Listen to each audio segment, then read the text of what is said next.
오히려 목사님께서 하나님 말씀 증거하시겠습니다. 예수 그리스도 이름으로 하나님 말씀 증거하겠습니다. 하나님 말씀 베드로전서 1장 3절에서부터 9절까지 보시겠습니다. 베드로전서 1장 3절에서부터 9절까지 보시겠습니다. 3절 찬송하리로다. 우리 주 예수 그리스도의 아버지 하나님이 그 많으신 긍휼대로 예수 그리스도의 죽은 자 가운데서 부활하심으로 말미암아 우리를 거듭나게 하사 산 소망이 있게 하시며 썩지 않고 더럽지 않고 쇠하지 아니하는 기업을 있게 하시나니 곧 너희를 위하여 하늘에 간직하신 것이라. 너희가 말세에 나타내기로 예비하신 구원을 얻기 위하여 믿음으로 말미암아 하나님의 능력으로 보호하심을 입었나니 그러므로 너희가 이제 여러 가지 시험을 인하여 잠깐 근심하게 되지 않을 수 없었으나 오히려 크게 기뻐하도다. 너희 믿음의 시련이 불로 연단하여도 없어질 금보다 더 귀하여 예수 그리스도에 나타나실 때에 칭찬과 영광과 존귀를 얻게 하려 함이라. 예수를 너희가 보지 못하였으나 사랑하는도다. 이제도 보지 못하나 믿고 말할 수 없는 영광스러운 즐거움으로 기뻐하니 믿음의 결국 곧 영혼의 구원을 받음이라. 아멘. 할렐루야. 오늘 거룩한 안식일 기억하시고 주님의 전에 나오신 우리 모든 성도님들, 하나님께서 마음의 기쁨과 평안을 허락해 주시고 또 안식의 즐거움을 함께 누릴 수 있는 하루가 되기를 간절히 바랍니다. 우리 전주교회 지난 주에는 이제 우리 한민수 형제는 김자원 자매님을 전주로 또 보내주셨고요. 지난 주 중에 8월 18일 날은 우리 청년이죠, 이준영 형제가 또 전주로 이렇게 완전히 이사를 왔습니다. 하나님 앞에 감사드리고요. 또 여러분들 또 많은 믿음의 청년들 함께 교제하고 함께 서로 그리스도의 사랑을 나눌 수 있게 되길 바랍니다. 또 지난주에는 학생부 영은회가 있었습니다. 8월 16일 일요일에서 17일 월요일까지 우리 전라 지역, 그러니까 전라 남북도 지역의 중고등학생들이 다 모였는데 31명 학생이 모였고 2명이 성령을 받았습니다. 참 감사하게 생각을 합니다. 좋은 일만 또 있는 것이 아니고 우리 이흥주 집사님이 지금 많이 좀 위독하십니다. 가족들은 이제 마음의 준비를 하고 기다리고 있는 것 같은데 마지막까지 주님께서 함께해 주시도록 성도님들 위해서 기도해 주시기를 바랍니다. 내일은 전주교회에 세례식이 있습니다. 오후 1시에 출발하는데 5명이 세례를 받습니다. 한성구 형제님, 그 다음에 김한경, 홍주연 어린이, 윤도윤, 이지한 어린이, 이렇게 5명이 내일 세례를 받게 됩니다. 하나님께서 하늘나라 갈 때까지 지켜주시고 또 함께해 주시기를 간절히 바랍니다. 오늘은 베드로전서 1장에 있는 이 말씀을 가지고 은혜를 나누고자 합니다. 베드로전서는 누가 썼을까요?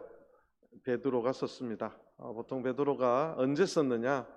주후 AD 64년에 썼다. 이렇게 학자들이 대부분 인정을 합니다. 성경 역사적으로 봤을 때 AD 64년은 굉장히 특별한 해였습니다. AD 64년에 7월 19일은 기독교 역사에 굉장히 중요한 날인데 AD 64년 7월 19일 날 로마의 황제 네로가 그 로마를 불로 태워버립니다. 로마시에 5분의 4가 탔습니다. 불이 하루에 꺼진 게 아니고 2주 동안 로마가 불에 탔습니다. 우리가 잘 알다시피 네로 황제는 광기가 있는 사람이에요. 집안 내력이 그렇습니다. 그 광기 어린 사람이 또 시를 좋아해요. 그래서 여러 가지 설들이 있는데 그 불나는 걸 보고 자기가 가장 좋아하는 시인에게 시를 쓰게 하고 그 시가 지금도 있습니다. 또 이 사람이 로마의 그 지저분한 것들을 다 태워버리고 새로 짓고 싶단 말을 여러 번 했고, 로마 대화재 사건 이후에 실제로 왕궁을 또 로마를 재건하는 그러한 일들을 했습니다. 그런데 이제 여론이 안 좋아지기 시작했어요. 로마가 이제 싹 타서 이제 새로 지저분한 거 다 타버리고 새로 도시를 건설하려고 하는 이 네로의 광기가 사람들의 민심이 네로에 대한 저주와 요구로 돌아가기 시작했습니다. 그러니까 이 황제가 자기에게 돌아오는 그 욕들을 덮어버리기 위해서 그 핑계에 대한 화살을 기독교인으로 삼았습니다. 그래서 어떻게 소문을 내기 시작했냐면 기독교인들이 로마를 불태웠다 이렇게 소문을 내고 기독교인들을 대대적으로 잡아서 죽이기 시작합니다.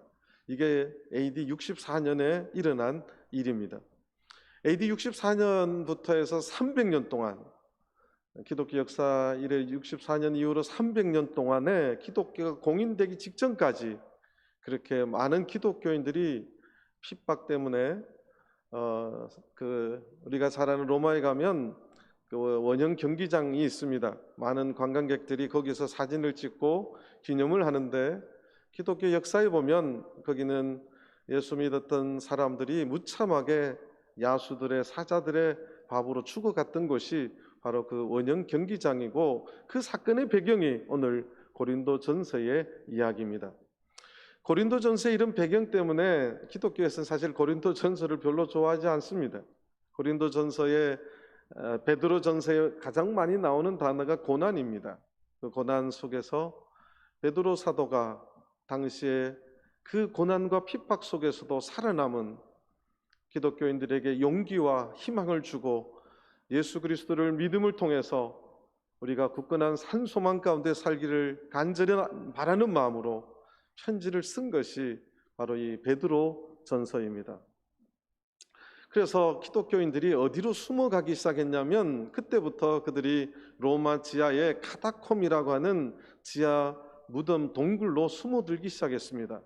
그리고 터키 쪽에 있는 갑바도기아, 여러분들 갑바도기아 지금도 가보면 그냥 산이 전부 다 개미굴처럼 그렇게 파놓고 그 안에 숨어 살기 시작한 것이 이 베드로전서의 배경이고, 그래서 베드로전서 1장에 보면 예수 그리스도의 사도 베드로는 본도, 갈라디아, 갑바도기아, 이 갑바도기아가 그 배경입니다.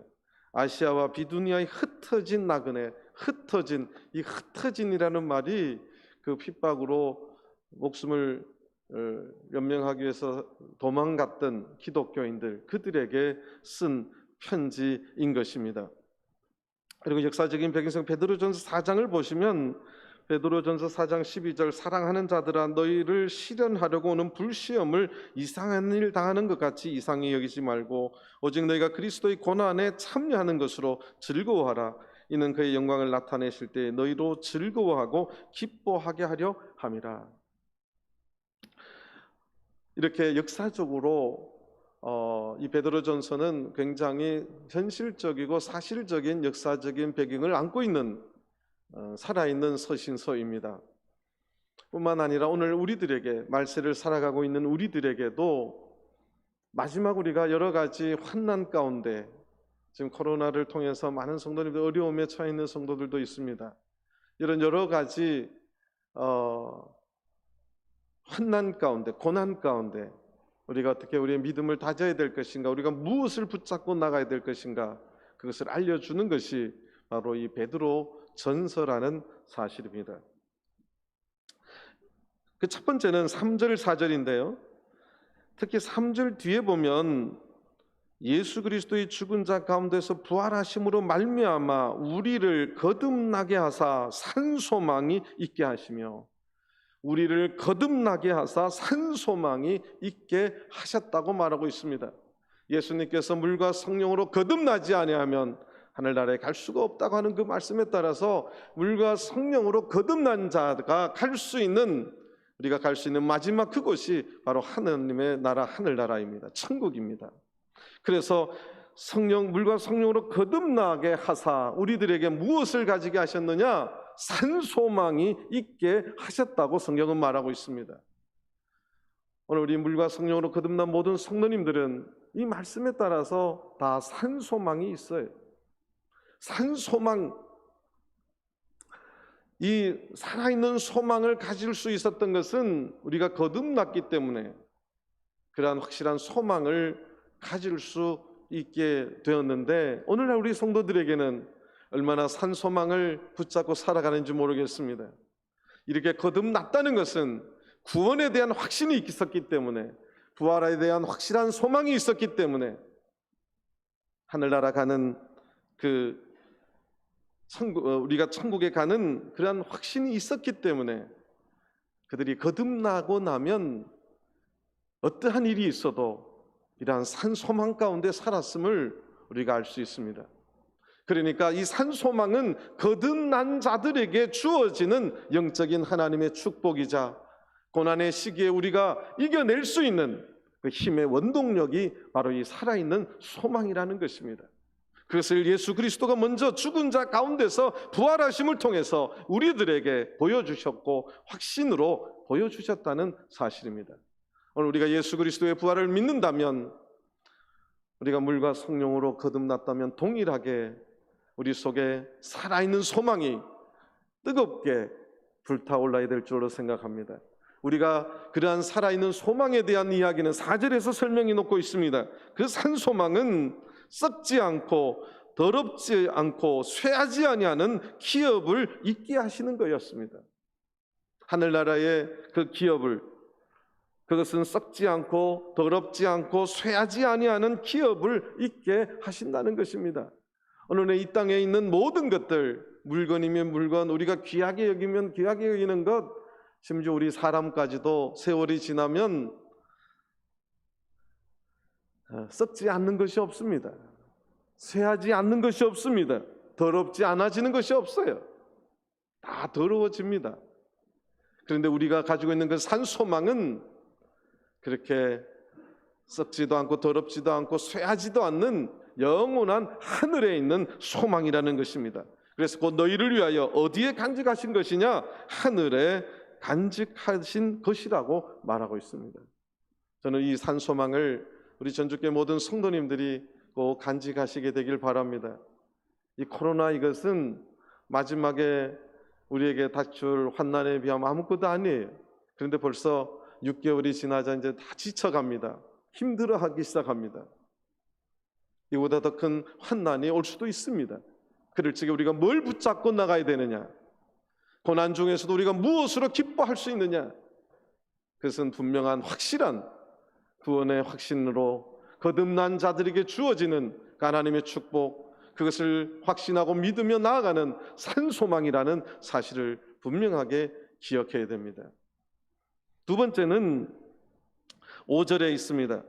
너희가 말세에 나타내기로 예비하신 구원을 얻기 위하여 믿음으로 말미암아 하나님의 능력으로 보호하심을 입었나니, 우리가 하나님의 능력으로 보호하심을 입었다고 선포하고 있습니다.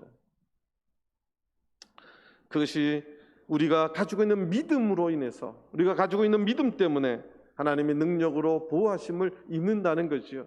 우리가 물과 성령으로 거듭난 자가 어떠한 고난이 오고 어떠한 환난이 와도 가지고 분명히 붙잡아야 될 것은 내 마음속에 있는 믿음입니다.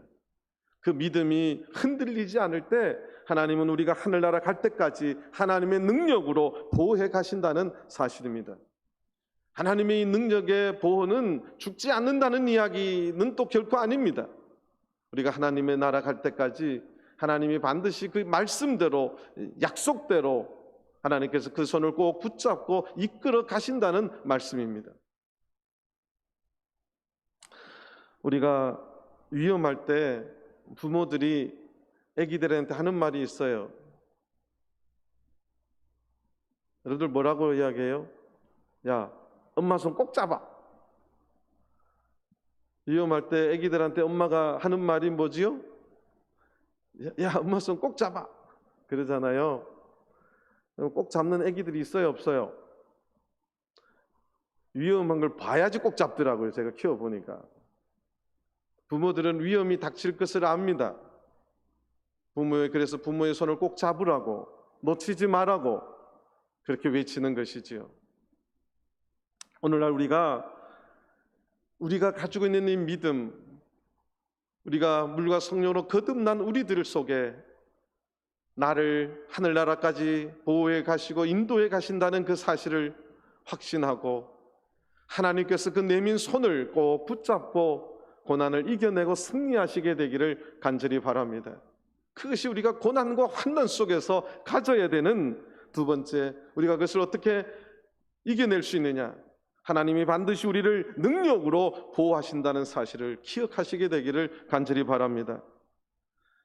하나님은 결코 우리를 버리지 않는다는 사실을 기억해야 된다는 사실입니다. 이사야 49장을 보시겠습니다. 이사야 49장 15절입니다.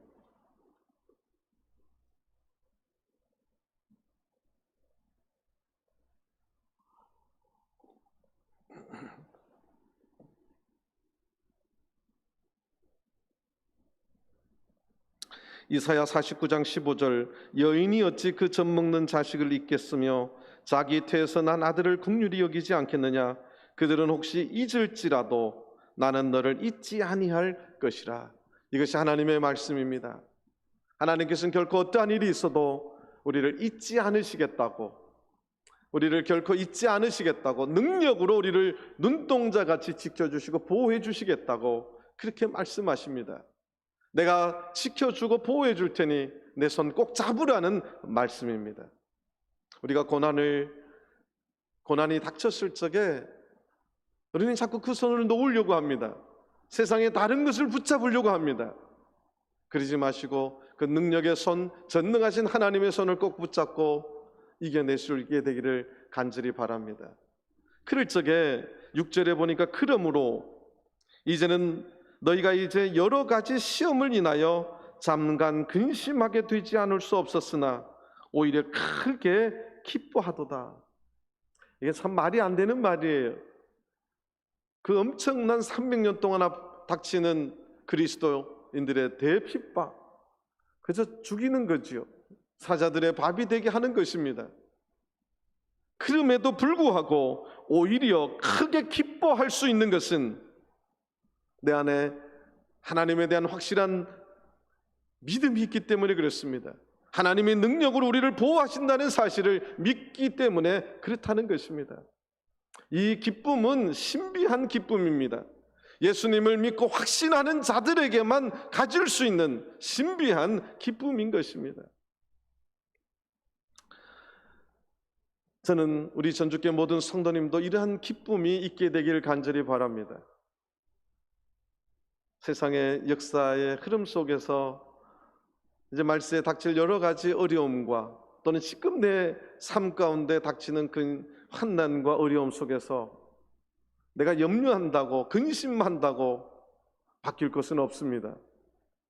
그런데 하나님의 능력으로 보호하심을 내가 확신하며 지금 여러 가지 시험과 그것 때문에 오는 근심이 있을지라도 오히려 크게 기뻐할 수 있는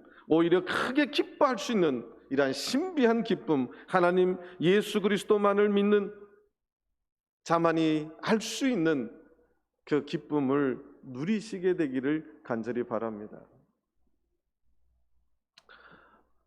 제가 목회하면서 우리 전주교회 성도님들도 그런 분들 참 많아요. 사람들이 볼 때 저분은 어떻게 예수를 믿어도 삶에 저렇게 어려움만 있을까?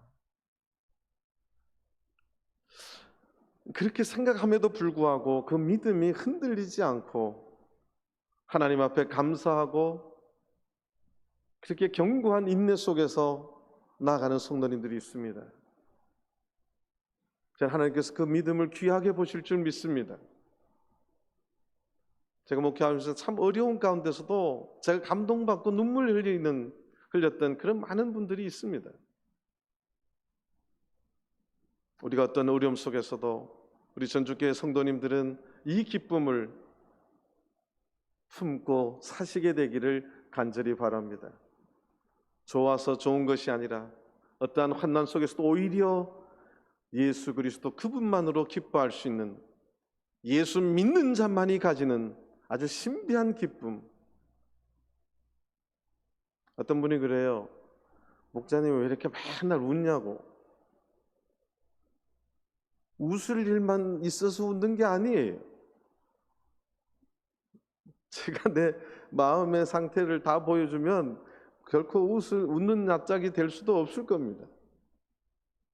우리 속에 예수 그리스도만 있다면 웃을 수 있고 기뻐할 수 있는 성도님들 되시기를 간절히 바랍니다.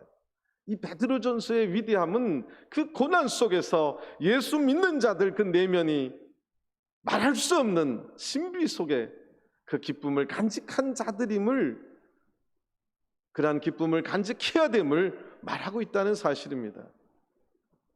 세 번째는 7절을 보시겠습니다. 너희 믿음의 시련이, 지금 베드로 사도는 믿음의 시련이라고 말합니다.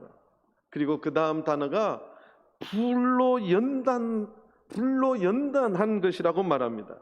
오늘날 우리의 믿음의 시련, 이것은 불로 연단한 거라고 말합니다. 사실 불로 연단하는 거 쉽지 않아요. 그런데 불로 연단되어야 그것이 순도가 높아집니다. 강해집니다. 오늘 정금도 100% 정금이 없다 그러죠? 금괴도. 그런데 그것을 순도를 높이게 할 수 있는 것은 뭘로 해요? 불로 할 수밖에 없어요. 그래서 여러 가지 찌꺼기들, 불순물들을 불로 다 태워야지 순수해집니다. 순결해집니다. 도자기를 굽는 분들이 그런 말을 해요. 도자기를 굽는 자들이 하는 말은 그 흙인데 불로 몇 천도를 굽고 나면 그게 보석같이 된다고. 흙인데 불로 연단하면 그것이 보석같이 된다고 이야기합니다. 오늘 우리 그리스도인들도 마지막 때 또는 지금 살아가면서 우리가 코로나를 겪으면서 이거보다 더 큰 어려움이 오겠구나. 그럴 적에 우리가 무엇을 붙잡고 나가고 어떻게 살아야 될 것인가? 그것은 우리의 믿음의 시련이고 불로 연단한 것입니다.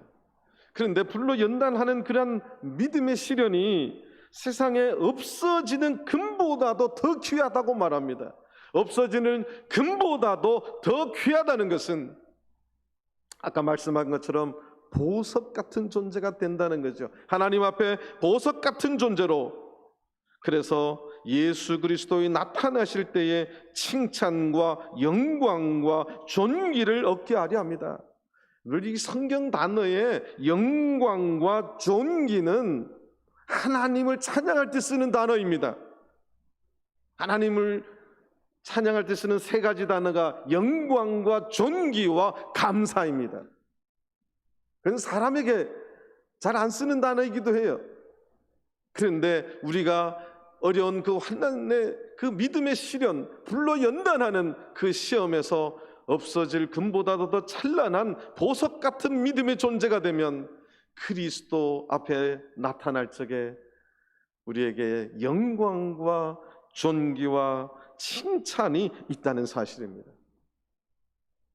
이 말씀은 우리가 주님 앞에 섰을 적에 능히 주님 앞에 설 수 있는 존재, 하나님 앞에 능히 설 수 있는 그런 거룩한 존재, 존귀한 존재가 될 수 있다는 사실입니다. 저는 우리 전주교회 모든 성도님들이 어떠한 고난과 환난이 와도 세상에 없어질 금보다도 더 귀한 보석 같은 존재가 되어서 예수 그리스도 앞에 설 적에 칭찬과 영광과 존귀를 얻는 귀한 성도들이 다 되시기를 간절히 바랍니다. 부끄러운 구원을 얻는 존재가 아니라 하나님 앞에 부끄러워할 수 있는, 할 수밖에 없는 그런 안타까운 시간이 아니라 하나님 앞에 잘했다고 칭찬받는, 수고했다고 칭찬받는, 주님께서 친히 눈물 닦아주는 칭찬과 영광과 존귀를 얻는 성도들이 되시기를 간절히 바랍니다. 그렇기 때문에 이 고난은, 우리가 고난을 승리하면 주님 앞에 보석 같은 존재로, 없어질 금보다 더 귀한 존재로 나타날 수 있는 그런 하나님의 아주 보석 같은 믿음의 사람이 될 수 있음을 기억하시게 되길 바랍니다. 그러기 위해서는 이 고난을 이겨내야 된다는 사실이에요. 그래서 8절에 보면 예수를 너희가 보지 못하였으나 사랑하는도다. 이제도 보지 못하나 믿고 말할 수 없는 영광스러운 즐거움으로 기뻐하니. 이러한 주님 앞에 보석같이 나타나는 귀한 성도들, 그 마음속에 다시 한번 베드로가 강조하는 것은 기쁨입니다. 고난 속에서도 그 신비한 기쁨이 넘친다는 사실이에요. 베드로는 그 고난 가운데 진정한 그리스도인 사람, 거듭남의 산소망을 가진 자에게는 그 마음속에 누구도 빼앗을 수 없는 샘솟듯 솟는 기쁨이 있다는 사실을 말하고 있습니다. 그 기쁨은 어떤 기쁨이냐 하면 8절 중간에 이제도 보지 못하나 믿고 기뻐하는 기쁨을 말해요. 우리가 예수를 보지 못하지만 우리 세상 사람들의 기쁨은 뭐가 보여야 기뻐지잖아요. 차도 좀 좋은 차가 내 소유가 되면 기뻐지잖아요. 나한테 누가 밥을 사줘도 내가 좋아하고 보기 좋은 걸 사줘야 기뻐하잖아요. 그런데 보지 못하지만 믿고 기뻐하는 기쁨을 하나님은 기뻐하신다는 사실이에요. 저는 우리 전주교회 성도님들이 보지 못하나 믿고 기뻐하는 기쁨을 가지시게 되길 바랍니다. 두 번째는 말할 수 없는 기쁨이라고 말해요. 말할 수 없는 기쁨. 막 기쁜데 너무 그냥 기쁜 거예요. 우리 세상은 이유가 있잖아요. 이유가 있지 기쁘잖아요. 남이 뭘 해줘야 기뻐하고, 내가 하는 일이 잘 돼야 기뻐하고, 이유가 있고 말할 수 있는 기쁨이지만 영적인 기쁨, 영광스러운 기쁨은 말할 수 없는 기쁨이라는 거예요. 세 번째는 영광스러운 즐거움으로 기뻐한다고 말합니다. 이런 기쁨은 어떤 기쁨이죠? 영광스러운 즐거움으로 기뻐한다고 말합니다. 베드로 사도는 엄청난 강조법을 쓰고 있어요. 세상 것하고 속세적인 것, 세상적인 즐거움의 기쁨하고는 다르다는 사실입니다. 굉장히 영광스러운 그 즐거움 속에서 기쁨을 맛보는 것, 그것이 고난 속에서도 산소망을 가진 자들이 가지는 기쁨이라는 사실입니다. 저는 우리 전주교회 모든 성도님들이 우리가 예수를 믿는다면, 물과 성령으로 거듭났다면 이 기쁨을 회복하고 가지시게 되기를 간절히 바랍니다. 그런데 이 기쁨이 샘솟듯 솟아날 수 있는 것은 지금 이 8절 9절 속에서 그 이유를 말하는데요, 이 기쁨은 우리 한참 옛날에 찬송한 게 있어요. 샘솟는 기쁨, 뭐 이거 있잖아요. 여러분들 기쁨은 정말 샘솟이 뿜어집니까? 저는 이거 한국 순수어를 참 좋아합니다. 기뻐하다, 명사형이 기쁨이에요. 그 원래 뜻이 뭔지 아세요? 기뻐하다. 내 마음속에 말할 수 없는 기가 막 뿜어 나오는 것, 정말입니다. 내 속에 기가 가만히 있어도 설명이 안 돼도 막 기가 뿜어져 나오는 그게 기쁨이에요. 우리나라 역사 이래로 전 민족이 기가 뿜어져 나왔던 일이 두 번 있었답니다. 역사학자들이 말해요. 제 말은 아닙니다. 8.15 해방되는 날 우리나라 전 국민들이 밖으로 나와, 누구 시키지도 않았는데, 태극기 들고 나와서 만세하세요 시키지도 않았는데 우리나라 전 국민들이 집에 숨겨놓은 태극기를 끄집고 나와서 대한독립 만세를 외쳤던, 아무도 그렇게 시키지도 않았대요. 그런데 온 민족이 삼천리 방방곡곡에서 온 민족이 기가 뿜어져 나와서 대한독립 만세를 외쳤던 그 사건이 있었고, 두 번째는 2002년 월드컵 때였답니다. 시키지도 않았는데 어디서 빨간 옷은 다 뒤집어 입고 광장에는 다 모여가지고 박수를 또 그렇게 칠하고도 않은데도 짝짝 맞춰가면서 대한민국을 외치고 하여튼 온 나라가 들썩들썩했던 기간이 그때였답니다. 어떤 분은 그러더라고요. 로또에 당첨되면 기가 뿜어져 나온대요. 설명할 수 없는 기쁨이 막 솟아난다 그러죠. 근데 정말 우리들에게 그런 기가 뿜어져 나옵니까? 예수 믿는 사실만으로도, 우리가 거듭났다는 사실만으로도 그렇게 기가 뿜어져 나오냐는 거예요. 오늘 성경은 두 가지 이유로 지금 말하고 있습니다.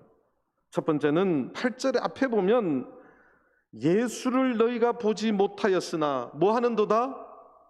뭐 하는도다? 사랑하는도다. 여러분들, 사랑하면 기가 뿜어져 나옵니다. 표정들이 별로 이해를 못하는 표정인데, 사랑에 빠진 청년들을 보면 그 눈빛에서 막 기가 뿜어져 나와요. 그냥 자매만 불면 좋아가지고 어쩔 줄 몰라요. 그 형제를 보면 눈빛이 막 반짝반짝반짝해집니다. 그 속에서 뭐가 뿜어져 나오는 거예요? 뭐가 뿜어져 나와요? 기쁨이 뿜어져 나오는 거죠. 오늘날 우리 가운데 예수님을 사랑하는 그 사랑이 있냐는 거예요. 내가 예수님을 사랑하면, 내가 진정으로 예수님을 사랑하면 우리가 어떤 환난과 역경 속에서도 내 마음속에 아무도 빼앗아갈 수 없는, 다른 사람이 이해할 수도 없고 알 수도 없는 그러한 기쁨이 샘솟듯 솟아난다는 사실입니다. 저는 우리 전주교회 모든 성도님들이 이 사랑을 회복하시게 되기를 간절히 바랍니다. 기가 뿜어져 나오는 반대말이 뭔 말인지 아세요? 순수 한글말이에요. 기가 뿜어져 나와서 기뻐하다 반대말, 기가 막히다예요. 예수님만 보면 기가 막히는 분들이 있으면 안 돼. 어떤 분은 나한테 이러더라고요. 목사님, 우리 마누라 보면 기가 막혀요. 그 자매님도 그래요. 목사님, 우리 저 인간만 보면 내가 그냥 기가 막히고 그냥 손에 아무것도 하고 싶은 생각도 안 들고. 근데 우리는 누구만 보면 기가 뿜어져 나와야 돼요? 참말로 누구만 생각만 하면요, 예수님만 생각하면 뭐 하기 때문에? 사랑하기 때문에. 우리 옆에 분들하고 인사합시다. 예수님을 사랑합시다. 인사 한번 하겠습니다. 예수님을 사랑합시다. 돈을 사랑하지 마시고, 이 마지막 시대에 누구를 사랑해야 된다고요? 예수님을 사랑하는 그 사람들에게는 형용할 수 없는 기가 뿜어져 나온다는 사실입니다. 두 번째는 9절입니다. 사실 8절 9절에 대한 인과관계가 있는데, 기뻐하니 8절 제일 뒤에, 그 이유는 우리의 믿음의 결국 곧 무엇을 얻기 때문에? 영혼의 구원을 받기 때문에 기뻐한다는 사실이에요. 우리가 그렇게 고난 속에서, 그렇게 큰 역경 속에서 대핍박으로 사람들이 죽어가는 그 속에서도 우리가 흔들릴 수 없는 기쁨이 넘치는 것은, 샘솟는 기쁨이 넘치는 것은, 우리가 다 인생에 한 번 죽는 것은 다 정해져 있는데 우리가 죽고 나면 갈 곳이 있다는 사실이고, 하나님의 보호하심, 능력의 보호하심, 그것은 곧 영혼의 구원을 받는 것을 확신하고 믿기 때문에 내 마음속에 누구도 빼앗아갈 수 없고 누구도 이해할 수 없는 뭐가 넘치는 거지요? 뭐가 넘치는 거예요? 기쁨이 넘쳐야 된다는 사실입니다. 이것이 대환난 시대에, 환난 때에 그리스도의 성도들이 가져야 될 믿음의 상태이고 마음이라는 사실입니다. 저는 우리 전주교회 모든 성도님들이 이러한 믿음이 회복되고 어떠한 어려움 속에서도 우리가 남이 빼앗아갈 수도 없고 이해할 수도 없는 그 기쁨이 충만하고 넘치시게 되기를 간절히 바랍니다. 지금 그러면 우리 인상이 어떻게 돼야 되죠? 좀 피해야 되죠? 근데 오늘 아침에 다 구기자차를 잡수시고 오신 것 같아요. 구기자차를 잡수시고 인상을 많이 구기시는데 제 마음 같았으면 피자를 한 판씩 다 얼굴을 활짝 피시게 되길 바랍니다. 어려운 시대에 우리가 하나님에 대한 이 확실한 믿음 그리고 그 기쁨을 회복하시는 우리 전주교회 모든 성도님들이 다 되시기를 다시 한번 간절히 바랍니다. 다 같이 묵도하시겠습니다.